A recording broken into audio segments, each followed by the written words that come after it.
तो चलिए स्टूडेंट, अब हम करने वाले हैं प्रश्नावली 8.2। 8.2 का पहला प्रश्न हमारे सामने ये रहा, निम्नलिखित के मान निकालिए। इस पहले प्रश्न के अंदर आपको 5 पार्ट देखने के लिए मिलेंगे। पहला भाग हमारे सामने ये रहा, sine 60 degree cos 30 degree plus cos 30 degree sine 30 degree. इस क्वेश्चन को करने से पहले आप कोशिश कीजिए कि आप पिछली वीडियो चेक करें और उस वीडियो में हमने टेबल को अच्छी तरीके से याद करना बताया है। किस टेबल की बात की जा रही है? तो इस टेबल की बात की जा रही है। ये टेबल अगर आपके याद होगी तो आपको इस प्रश्नावली के प्रश्न करने में ज़रा भी दिक्कत नहीं आने वाली है। लेकिन अगर आपके ये टेबल याद नहीं है तो टेंशन नहीं लेनी है। आप ये टेबल अपने सामने रख कर बैठिए, एक पेज पर लिख कर, और फिर जब भी कोई क्वेश्चन कर रहे हैं तो मान को यहाँ से देख कर लिख लीजिए और उस क्वेश्चन की इतनी प्रैक्टिस कीजिए कि उसमें जो मान आए हैं कम से कम वो मान तो आपके याद हो जाने चाहिए।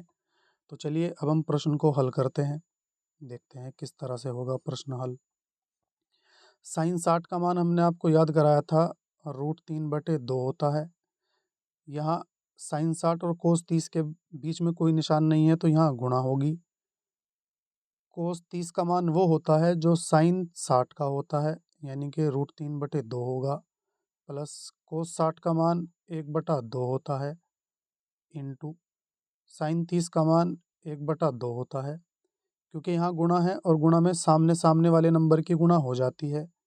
दो अंडर रूट वाले नंबर मैंने आपको बताया था, जैसे √2 गुणा √2 आ गया तो वो 2 बन जाएगा। √3 गुणा √3 आ गया तो वो 3 बन जाएगा। √5 गुणा √5 आ गया तो वो 5 बन जाएगा।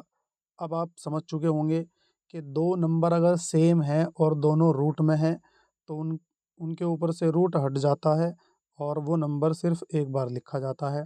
2 और 2 की गुणा कराएंगे तो 2 दूनी बन जाएगा 4, बीच में आ रहा है प्लस, 1 1 की गुणा कराएंगे तो 1 ही कम 1, 2 दूनी 4। अब हम इनका लेंगे लैसे। लैसे बोले तो एलसीएम। जब दोनों नंबर नीचे के सेम होते हैं तो उसको एक बार लिख लिया जाता है और ऊपर वाले नंबर को डायरेक्ट जोड़ दिया जाता है। 3 + 1 4 बन जाएगा।